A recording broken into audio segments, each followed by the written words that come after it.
Say, can you see by the dawn's early light what so proudly we hailed at the twilight's last gleaming, whose broad stripes and bright stars through the perilous fight o'er the ramparts we watched were so gallantly streaming, and the rocket's red glare, the bombs bursting in air, gave proof through the night that our flag was still there. Oh, say does that star-spangled banner yet wave o'er the land of the free and the home of the brave?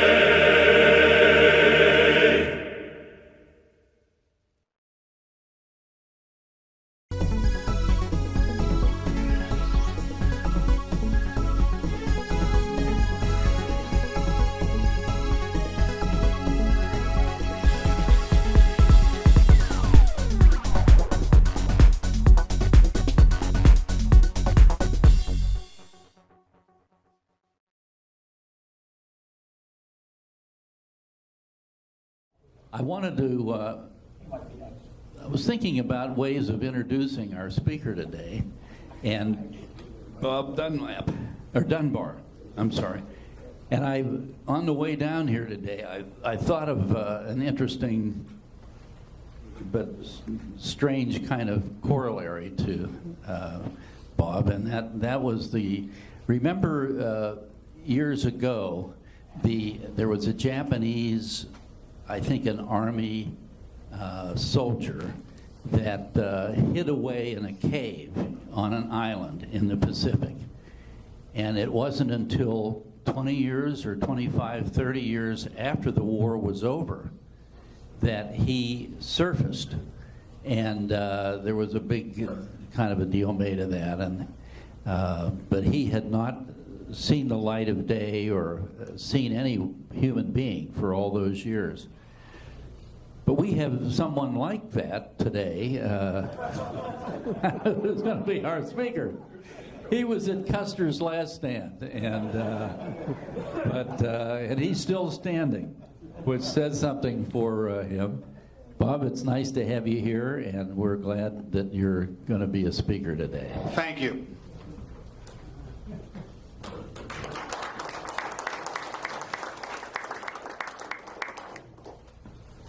You just use the wheel, Bob.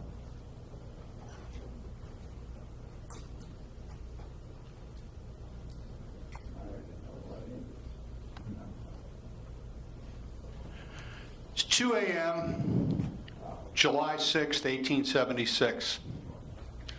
On the banks of the Missouri River, Fort Abraham Lincoln, Dakota Territory, what's near present-day Bismarck, North Dakota. The steamship, the Far West, pulls up to the dock. On her decks are over 50 wounded soldiers who had been evacuated from Little Bighorn. By the way, the Far West was built in Pittsburgh. Her engines were made in Brownsville, so she sailed right down the Ohio River here to get to the Missouri. Captain Grant Marsh comes down the gangplank. He's greeted by Captain Robert McCaskey, 20th Infantry, who's the acting commander of Fort Abraham Lincoln. And he informs McCaskey that 268 men of the 7th Cavalry, including their commander, Lieutenant Colonel George Armstrong Custer, have been killed at Little Bighorn.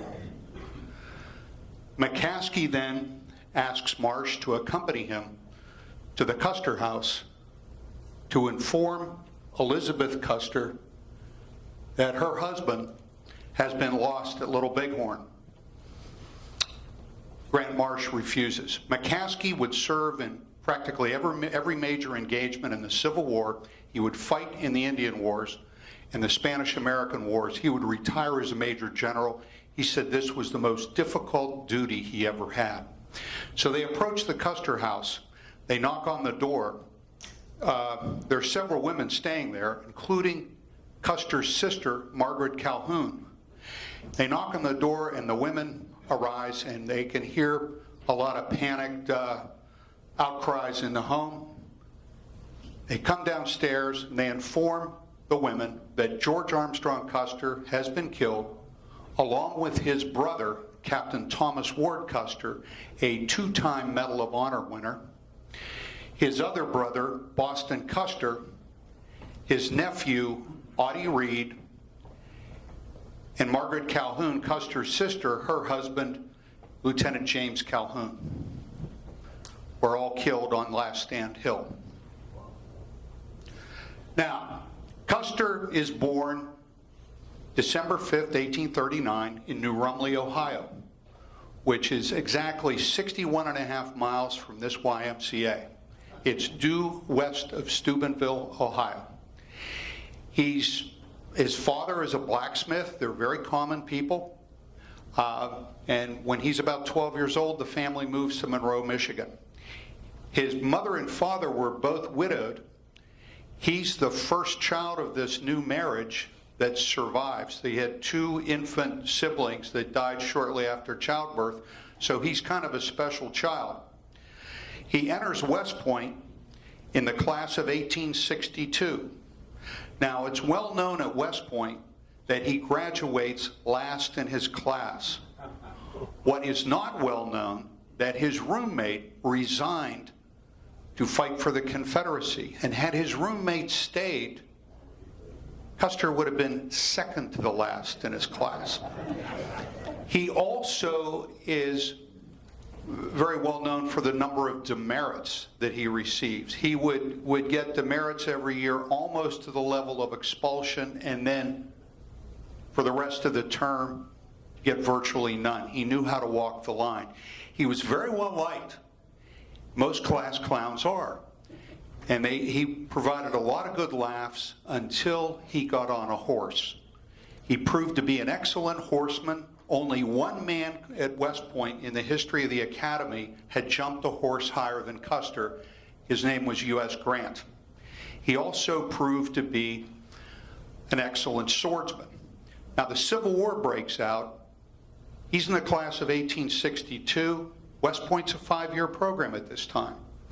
The class of 1862 petitions the War Department to graduate 1 year early, and they allowed them to do that. After that, West Point went back to 4 years permanently. He's assigned to the 5th Cavalry. Now, it's interesting, the top students went to the engineers, and they went to the artillery, then they went to the infantry. The worst students went to the cavalry. Custer fights in practically every major Civil War engagement in the eastern frontier, from Bull Run to Appomattox. At Gettysburg, on June 29th, right before Gettysburg, he is given his first star. He is age 23. At that time, he is the youngest general officer in the Civil War. He performs brilliantly at Gettysburg. He's commanding the Michigan Cavalry Brigade, made up of exactly 4 regiments of Michigan Cavalry. At East Cavalry Field at Gettysburg, he takes one regiment and leads it in a charge. During his time in the Civil War, he will lead 54 cavalry charges and have 11 horses shot out from under him. Now, you can criticize Custer for being rash, foolhardy. He's unquestionably brave. He's the kind of soldier that led from the front. And his men, when he was reassigned to the 3rd Cavalry Division and given his 2nd star, the enlisted men in the Michigan Cavalry Brigade signed a petition to try to keep him there. By the way, in his book, My Life on the Plains, he said he always wanted to be remembered as the commanding officer of the 3rd Cavalry Division. He did not get his wish. At the Appomattox campaign, he plays a key part in there. Philip Sheridan, who would become his patron saint, purchases that table from Wilmer McLean where the surrender document was signed. Now, Ken Burns said Custer stole it. Wilmer McLean got $20 in gold for the table. In the 1890s, Libby Custer, Sheridan awards the table to Libby Custer. He tells her, no man deserves this more than your husband.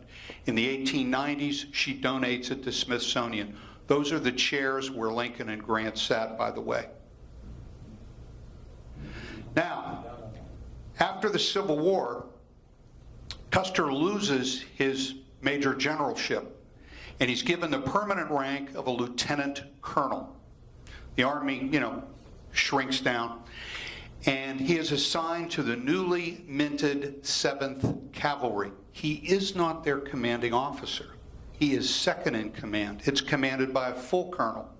In fact, during the Little Bighorn campaign, and really from about 1873 onward, Phil Sheridan took the commanding officer, Samuel Sturgis, and put him on recruiting duty because he did not want Sturgis to lead. He favored Custer. Sturgis would lose his son on Last Stand Hill. Now, in 1873, the 7th Cavalry is assigned to Fort Abraham Lincoln. There had been numerous Indian battles in the northern plains, Montana, Wyoming, and the Dakotas, between the Sioux and the Northern Cheyenne and the U.S. Army. So in 1868, they signed the Fort Laramie Treaty. And this gives the Sioux Nation the territory of the Black Hills, where Mount Rushmore is. Now, we're going to give them the Black Hills, and we're going to stay out of there. But in 1873, the Northern Pacific Railroad builds a line through the Yellowstone Valley, right through the Black Hills. In 1874, Custer leads the 7th, and this is the first time the entire regiment takes the field. Custer leads the 7th into the Black Hills. With him are agronomists, zoologists, botanists, and 2 people described as practical miners, and they discover gold. So obviously a gold rush follows. And the government offers to buy the Black Hills from the Indians for $6 million. Or, if you don't want a big lump sum, we'll pay you $400,000 a year. The Indians refuse. So, the Bureau of Indian Affairs, on January 31st, what's happening? The Indians are killing prospectors. They're killing settlers. And typically what would happen, in the winter, a lot of the Indians would go to the reservations. They could get, and as bad as it was, they could get beef, they could get canvas to build teepees, they could get some grain. And then when the weather warmed, remember, their ponies are grass-fed. So in the winter, they're going to be pretty immobile. In the summer, their ponies would get fed on the grass. They'd go out in the plains, hunt buffalo, take care of some settlers, things like that. So on January 31st, 1876, the Bureau of Indian Affairs, in effect, declares war on the Sioux and Northern Cheyenne, saying, if you're not on the reservation by the end of January, we're going to get you. You're hostile. It's kind of an unfair declaration, because if you're out in the middle of the plains in the dead of winter and your horse can't move, you're going to have trouble getting there.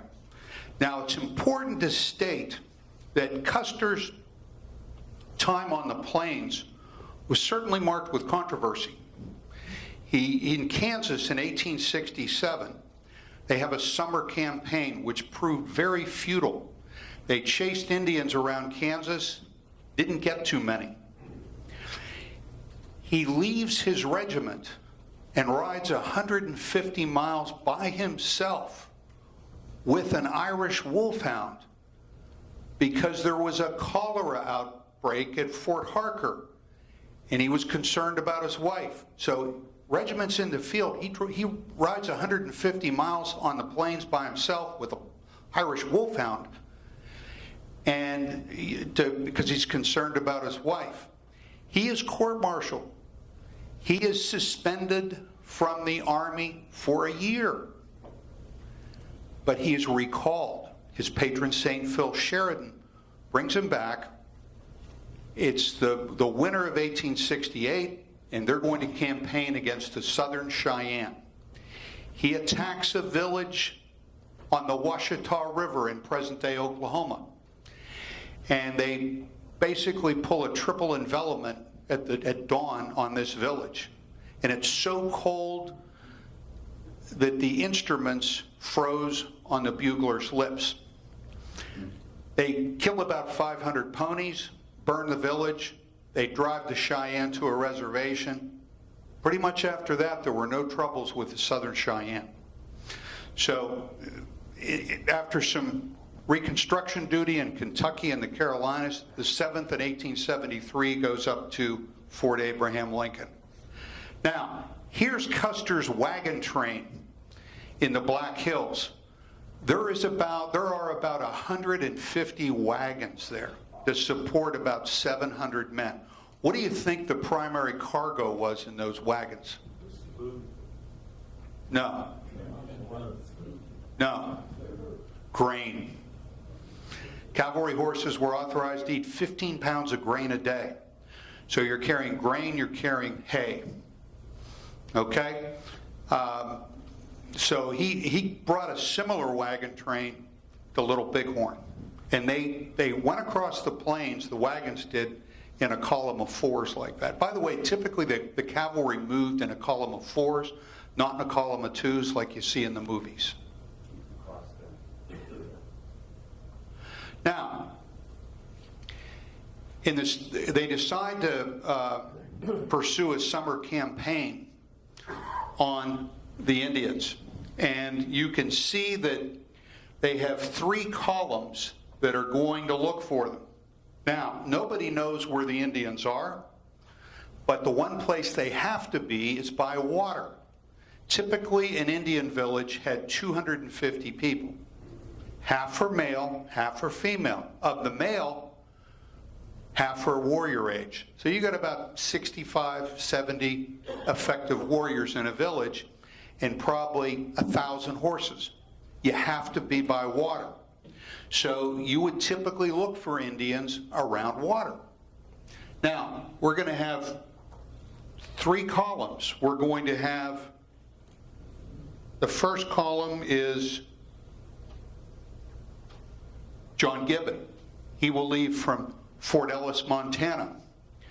Fort Ellis is near Bozeman. John Gibbon, famous Civil War soldier, hero at Gettysburg, commander at Antietam of the Iron Brigade. He will lead about 500 men out of Fort Ellis and go along the Yellowstone River.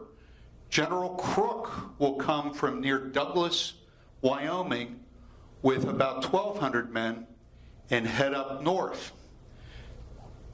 Fort Abraham Lincoln will be accompanied by what was called the Department Commander, General Alfred Terry. His orders are on the handout I handed you.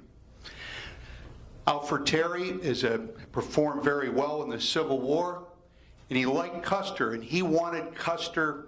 Custer had gotten into some trouble with Grant prior to this. Grant almost didn't let him go in this expedition. First trouble he had was on the Black Hills expedition. Captain Frederick Grant is attached to the 7th Cavalry. That's Ulysses Grant's son. He arrests him for drunkenness. Okay, there aren't too many lieutenant colonels that would arrest the president's son for drunkenness. Then in 1876, he testifies in Congress at the Belknap against the Secretary of War and Grant's brother, Orville Grant. Well, Terry and Sheridan intervene. They allow him to accompany the expedition, and he's going to be under Terry's thumb. So they leave Fort Abraham Lincoln, and it's about 410 miles to Little Bighorn. They leave on May 17th, 1876. So these columns, there's very little communication between each other, and it's not a triple envelopment. You're going to sweep this way, I'm going to sweep this way. We may drive or push them into one another. Now, 2 things happen that are different and unique and have a huge effect on Little Bighorn. The first is June 17, 1876. George Crook is stopped at the Battle of the Rosebud by Sioux and Northern Cheyennes. Now, Crook fires about 20,000 rounds of ammunition. He kills about 20 Indians. Tells you something about marksmanship in the Indian Fighting Army. Now, the Indians had traveled about 35 miles to meet Crook. This is unusual. Typically, the Indians would not pursue engagements with the cavalry. They're too well armed, they have too much ammunition, and the discipline and firepower is something that they typically can't handle. But the Indians actually seek out Crook. Crook spends, like I said, about half of his ammunition. He turns around and he goes to the Goose Creek area in the Little Bighorn Mountains, spends the summer hunting and fishing, and discovers something people still know today. It's a great place to hunt and fish in the summer. So he's got the largest column. He effectively takes himself out of the campaign. Now, he's about 45 years old at Little Bighorn. He's a Hunkpapa Sioux. The Sioux were they're basically 7 bands or sub-tribes of the Sioux. I love this portrait of Sitting Bull. It captures, I think, his real character. He's determined, fierce. He doesn't look like somebody that's going to intimidate you. Wasn't a very big man, by the way. He limps. He was wounded by a Crow Indian many years ago. He is no longer a war chief. He is a medicine man. And Sitting Bull has a Sundance. And in the Sundance, he takes an awl, and from each arm, he cuts 50 pieces of flesh off each arm. They take ropes or leather thongs or whatever, and they lace them through your pectoral muscles and hoist you up in the air.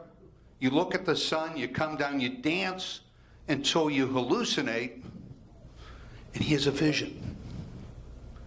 And the vision is he sees soldiers falling from the sky.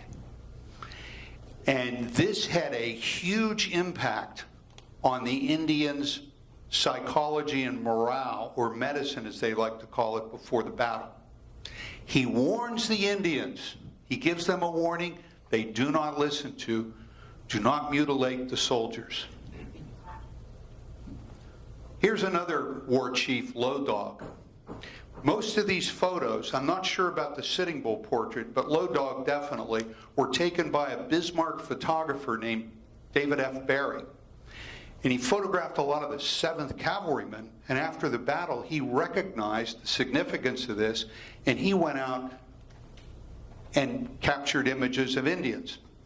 Now, I think you could say that this portrait of Low Dog captures the warrior spirit, does it not? He looks like a pretty nasty guy.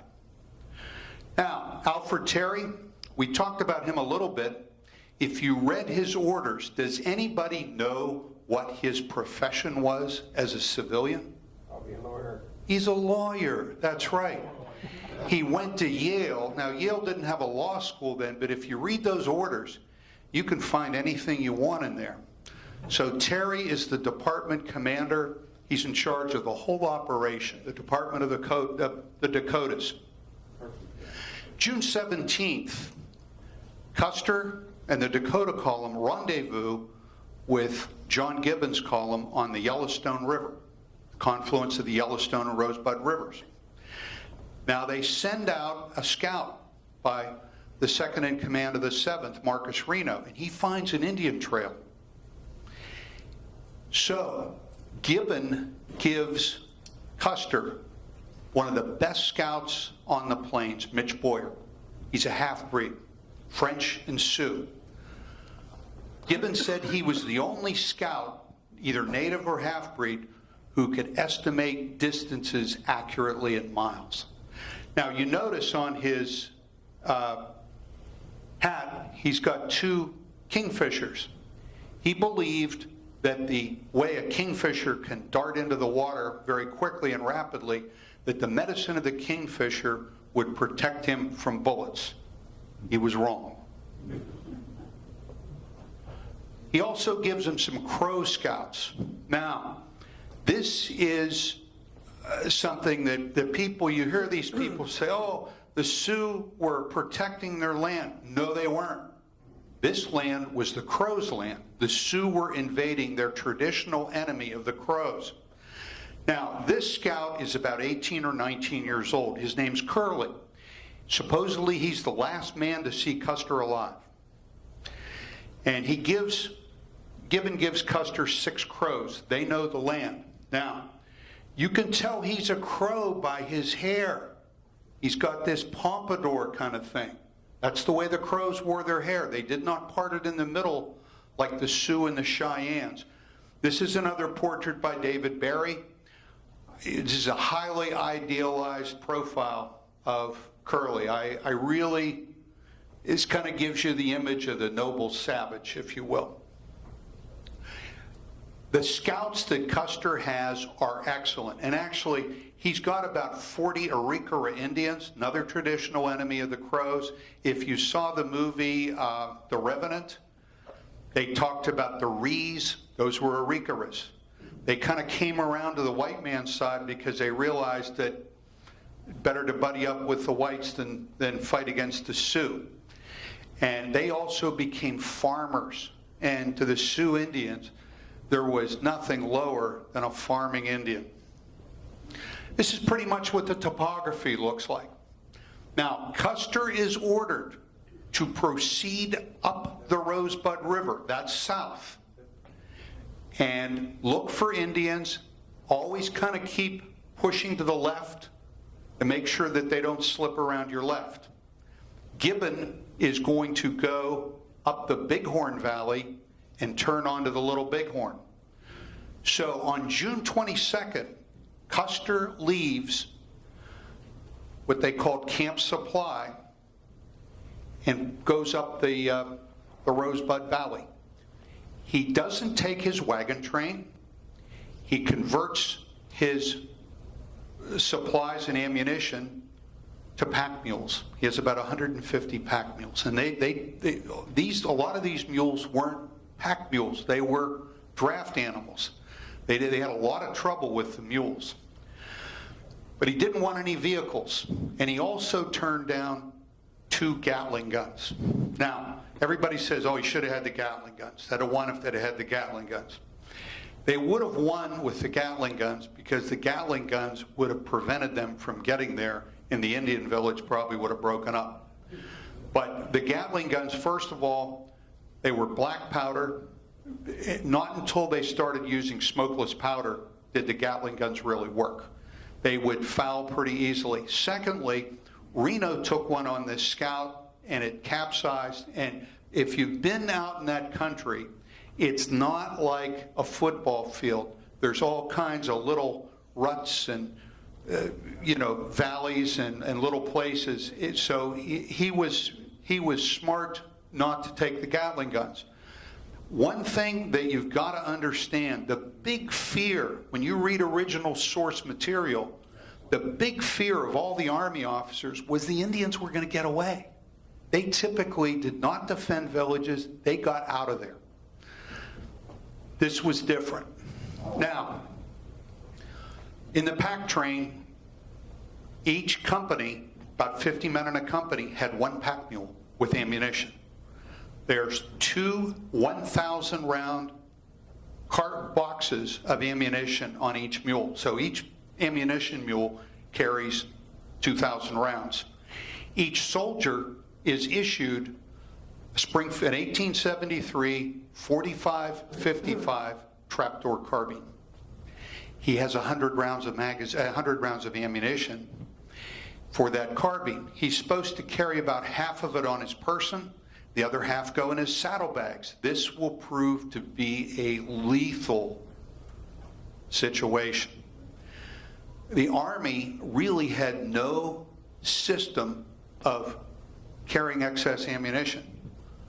Soldiers were issued a 20-round cartridge case. Most of them had belts made by saddlers or made them themselves that would hold about 40 to 50 rounds of ammunition. After Little Bighorn, the Army issued those that would hold almost 100 rounds. Okay, they had double loops. Today, if you've ever been in the service, you pull ammunition out of a carton, it's in bandoliers, ready to go. They also carried, now, there was a little trouble with the Springfield. When you'd load it, you put the cartridge in there and you would close the breech. This is called the trap door. The cartridges were copper. They were not brass like they were today. They would heat up, and oftentimes the extractor would tear the cartridge. It couldn't extract. There is no cleaning rod with an 1873 trapdoor carbine. There is with the rifle, but not the carbine. After Little Bighorn, they modified them to hold a 3-section cleaning rod in the buttstock. Okay? Kind of had the same problem with the M16. They said you didn't have to clean it. So, but actually the cartridge was very good. It was accurate to about 400 yards. It was, this is a great cartridge today for dangerous game, moose, grizzly bear, brown bear. It's still used today, but it's not black powder anymore. It's smokeless and even more powerful. They also carried the famous 1873 Colt Single Action Army, the Colt 45, 24 rounds of ammunition. Now, some of the officers may have had Winchesters. The rifle on top is a Henry rifle, 44 Henry. One of those was carried by Boston Custer. He had a brand new Henry rifle he wanted to try out. And below is an 1866 Winchester. By the way, archaeological evidence proves the Indians at the Last Stand Hill area had at least 192 repeating arms. There probably were no more than a dozen by the cavalrymen. Now, Custer moves up the Rosebud, and on the evening of June 24th, they're following a trail, a huge trail.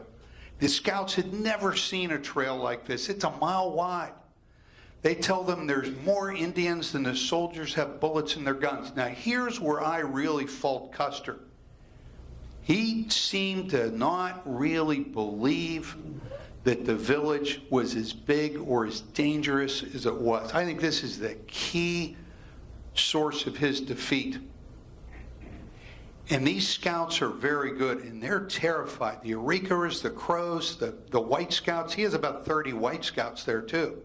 They're terrified. So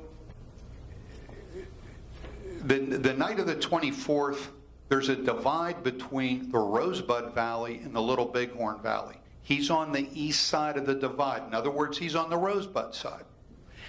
And the scouts go up to a place on the Little Bighorn side of the divide that's today called the Crow's Nest.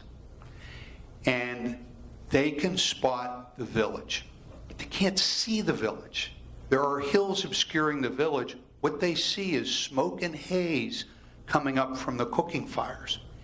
And they can see the pony herd. Probably about 30,000 ponies that the Indians have. So the next morning, Custer goes up to see what he can see from the Crow's Nest, and he's up there with 2 other white people. They have 6-power binoculars. They can't see the pony herd. But the Indians, with their better vision through the natural selection of being on the plains, they can all see the pony herd with the binoculars. And they tell the whites, look for worms crawling in the grass. That's the pony herd. Still can't see the village. So he decides, it's June 25th in the morning, he's going to stay on the east side, the opposite side of the divide. He's going to rest his tired command. These guys are whipped and the horses are whipped. He's going to rest them on the day of Sunday, June 25th, and attack at dawn on Monday, June 26th.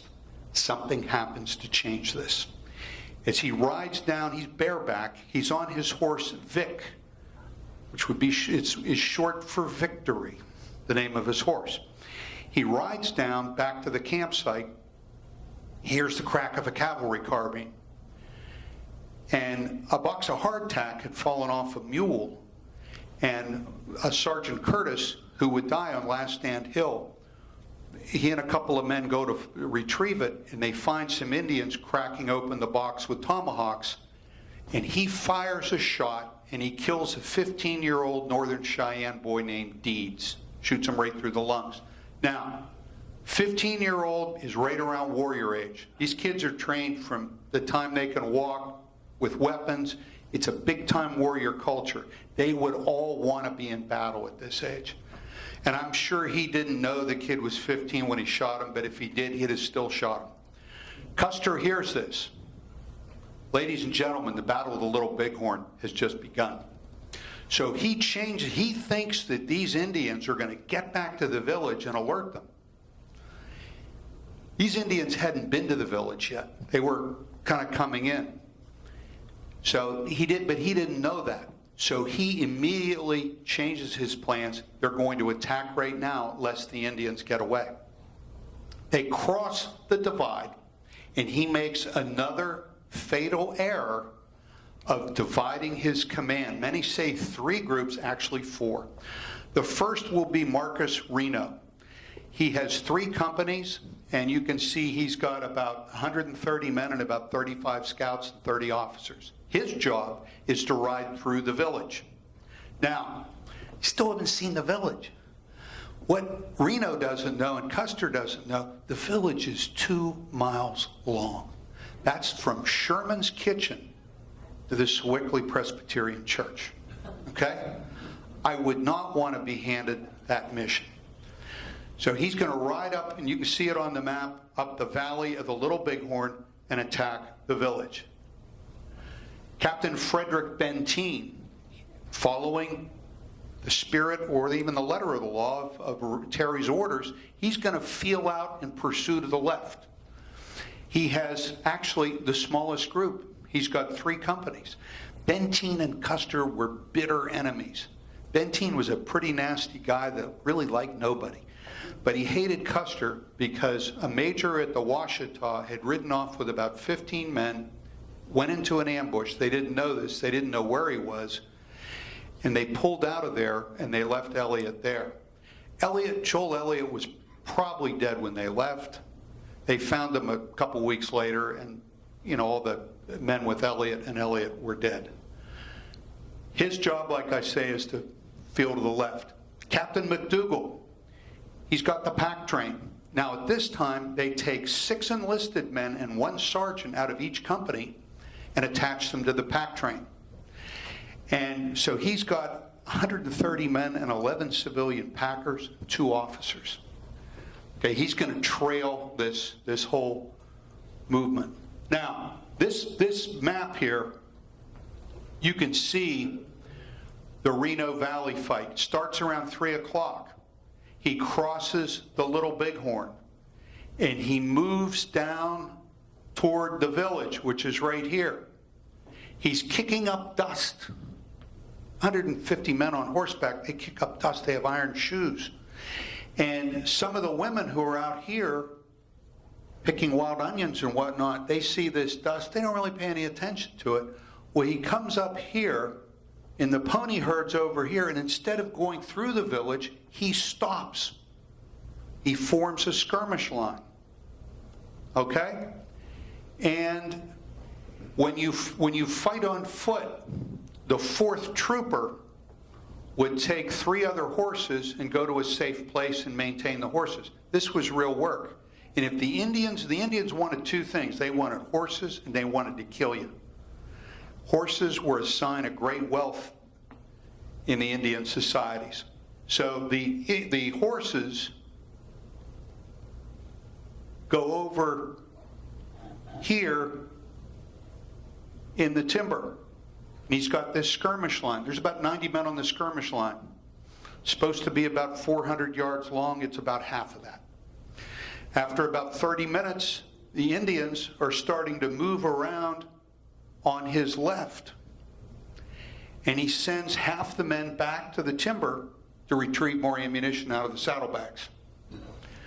And Reno orders a withdrawal because there's a lot of, you can see there's some high ground here. He's getting some fire on his left. He orders a withdrawal into the timber. He'd had one wounded, his only casualty by this time. So they get into the timber, and Reno, the Sioux unleash a volley.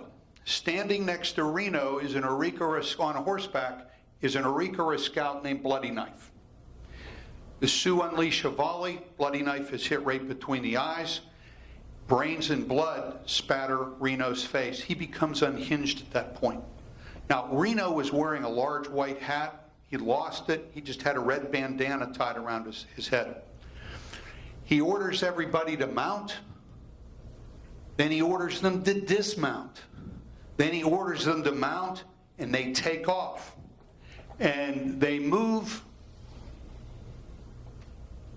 back up. They originally wanted to go back to their original ford, but the Indians push on this side, and they drive them over here. Now, this is not a retreat. This is a route. Typically in a retreat, one group covers another one. You sort of leapfrog back, none of this. And as they raced down to the new ford, they're getting strung out, and the guys that are behind are in big trouble. By the way, one of the soldiers, when they're up here, his horse bolts into the village. Some of these guys had never ridden a horse till they left Fort Abraham Lincoln. Any cowboy knows when your horse bolts, you pull rein and give spur on the same side, and the horse will move in a circle. This guy didn't even have the brains to jump off. He goes right into the village. As they retreat, they leave about 15 men in the timber, maybe 18 men in the timber, a couple of scouts, an officer, and about 15 enlisted men. And they lose a lot of people on this retreat. One of the scouts, Lonesome Charlie Reynolds, he had a premonition of death. He had a badly infected hand, and they find him. He'd lost his horse, and he had a lot of empty cartridges, and he fought very, very hard. There was a black interpreter named Isaiah Dornan. He'd lived with the Sioux, so they brought him along as an interpreter. His horse is shot and falls on top of him. He's stuck underneath it. One of the soldiers, Roman Rutan, rides by. They were good friends, and he goes, "Goodbye, Rutan." And they can see, some of the soldiers see Dornan. He gets out, he gets on one knee, and he's firing his Winchester. They find him 2 days later. His lower legs were riddled with bullets. Cavalrymen carried a steel or cast iron stake about this long called a picket pin, where you could tether your horse to the ground. Picket pin is driven through his scrotum. His penis is in his mouth, and there's his camp kettle full of his blood. He had lived with the Sioux. The only black guy living with the Sioux. They all knew who he was. This Lieutenant Benny Hodgson, he had another premonition of death. He tells his one sergeant about this, and he's going across the Little Bighorn when they come to this ford, and this really isn't a ford. There's a bank, a cut bank about 5 feet high, and the horses are plunging into the bank, or into the water rather. He gets a bullet through the leg that kills his horse. He's in the water, his trumpeter rides by, he grabs his stirrup, goes up on the other bank of the Little Bighorn, and is killed. A lot of the Indians, you can't see it, I guess, in that picture, but the cavalrymen wore a big sling for their carbine, and they're infiltrating this retreat. That's where most of the casualties took place. Now, DeRudio is the officer that's left in the timber. Pretty interesting guy. He's involved in France in a bomb plot to kill Napoleon III. They kill about 8 people and a horse. There's 4 people arrested. 2 of them are guillotined. DeRudio, who uses a Portuguese alias, he's sentenced to death, but he gets his sentence commuted to life imprisonment in Devil's Island. He escapes to British Guiana. gets to England, comes to the United States, fights with the 79th New York Highlanders, is in the Army at Little Bighorn. Custer thought he was the worst lieutenant in the regiment, but he's lucky. He's lucky. As Custer proceeds, he comes to a place called the Lone Teepee, and it's on one of the maps you have. And this was a funerary teepee with a warrior probably killed at the Rosebud. The scouts go into the Lone Teepee, and there's some soup and meat there left for this dead warrior in the afterlife. They begin to feast on the soup and the meat. And then they burn the Lone Teepee, which, now the Indians blamed it on the White Scouts blamed it on the Indians. But anyhow, so shortly after the Lone Teepee, he comes to a place called Weir Point. He now can see the village. And he sends this man, Daniel Kanipe, back to Benteen with a message, a verbal order: bring the pack train, bring the ammunition. So Kanipe turns around and goes to find Benteen. Now, further on, he comes with message number 2. He gives this message to trumpeter Giovanni Martini. He'd been a drummer boy with Garibaldi. His name is now John Martin. And Martin is an Italian immigrant, doesn't speak English very well. He was in Benteen's H Company. Benteen said he was no more fit to be a cavalryman than he was fit to be a king. So they send him back. But right before he goes, W.W. Cook, the adjutant, writes a note: Benteen, come on, big village, be quick, bring packs, P.S., bring packs. Now, I should have it there. The second time he spells packs, P-A-C-S. Probably a little hurried. W.W. Cook. He goes back, and on the way back, he sees a dust plume coming toward him.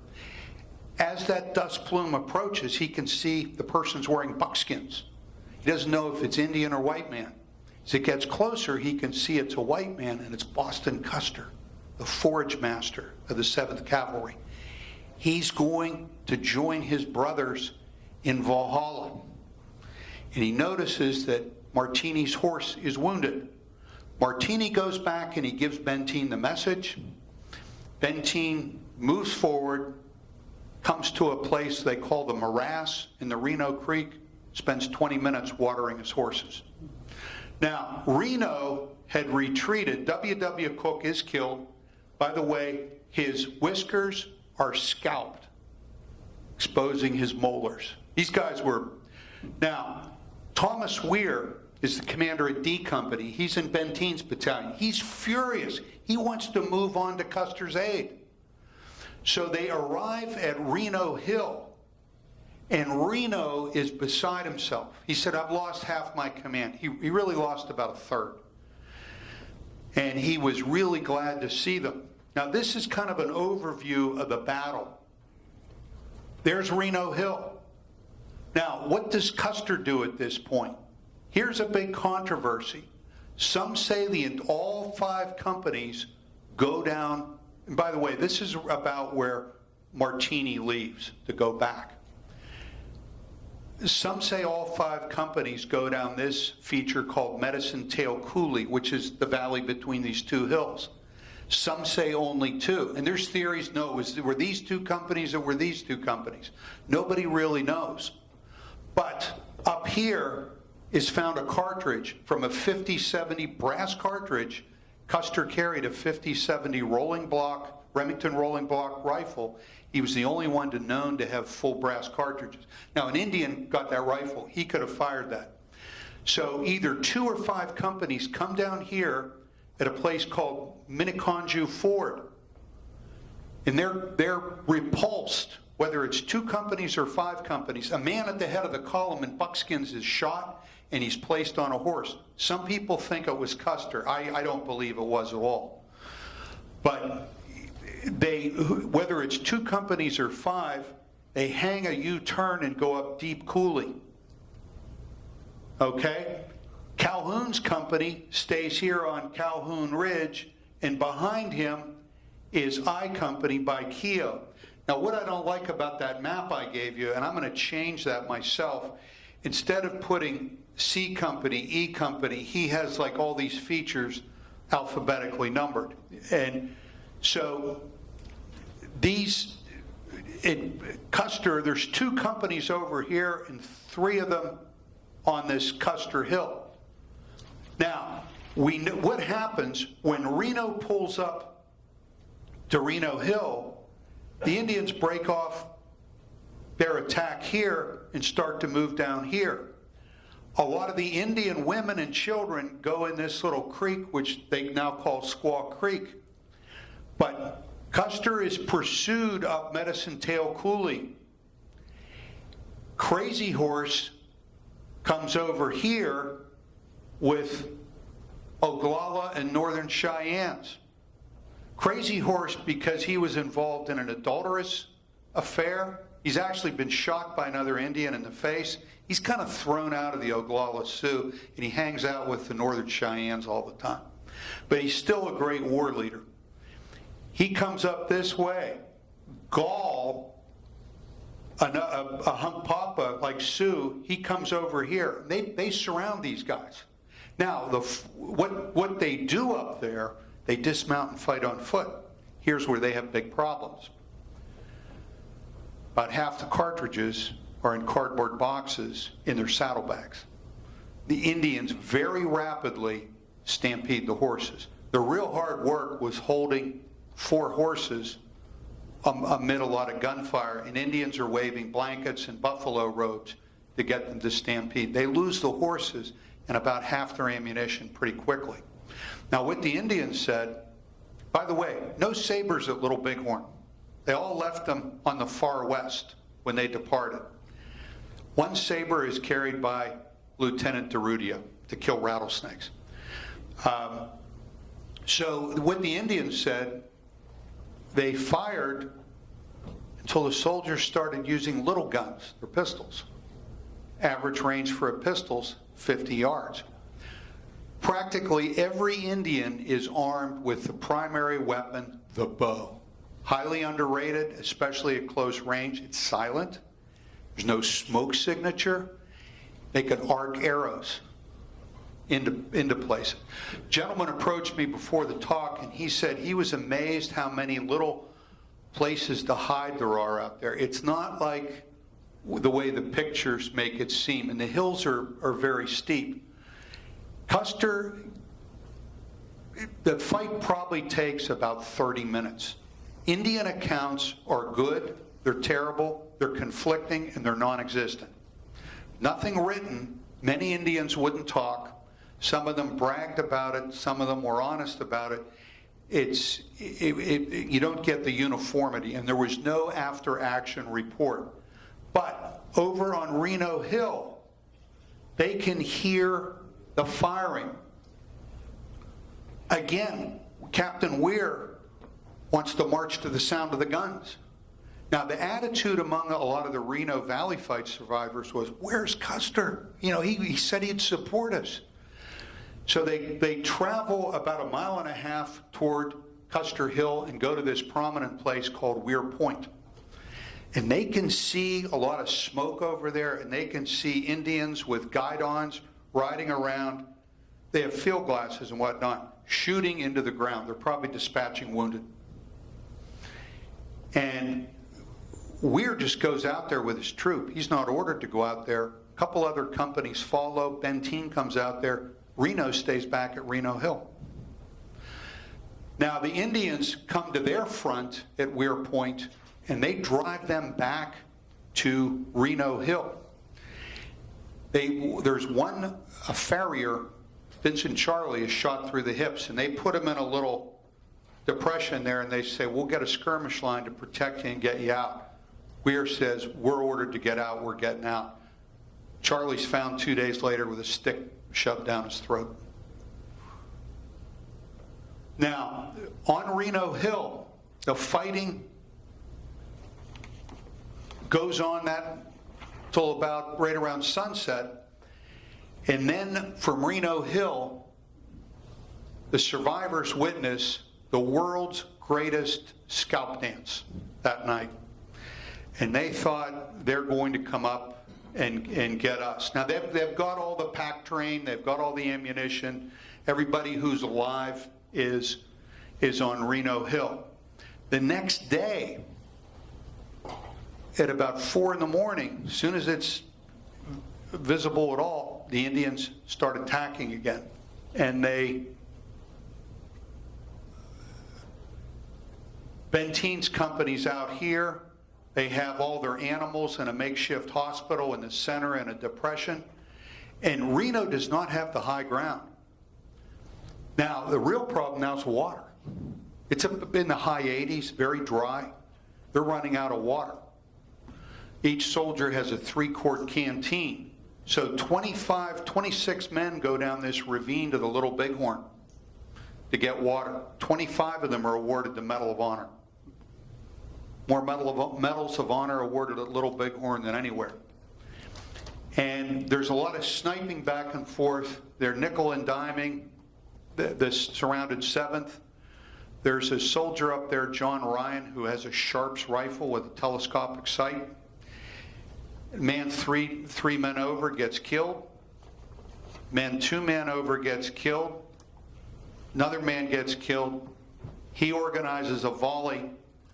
That Indian, that sharpshooter Indian, didn't shoot anymore. Whether he was killed or decided he needed to relocate, we don't know. But it's a mystery what happened to that rifle or Ryan's.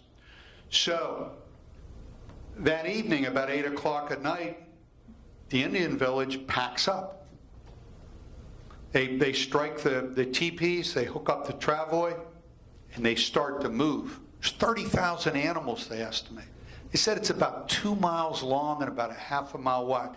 They'd never seen anything like this. And this thing just moves as they're looking at the river from right to left. 2 miles downstream are Gibbon and Terry. So the next day, John Gibbon and Terry arrive at Little Bighorn. One of their scouts, Lieutenant Bradley, is coming up the Little Bighorn Valley, and he sees these dead buffalo with white rocks. And he had heard from one of the Crow Scouts from Custer had come to his Crow Scouts. Custer's wiped out. All the Crows take off at that point. By the way, all the Crow Scouts that were with Custer, they're with his battalion, they survived. They said Custer dismissed them right before they got to the village. Now, that may sound untrue, but actually the Scouts are contracted to find the Indians, not to necessarily hunt them. But the Crows, if they would have won, they would have loved to have, plundered and tortured and killed any Sioux they could have. They saw which way the wind was blowing and they got out of there. So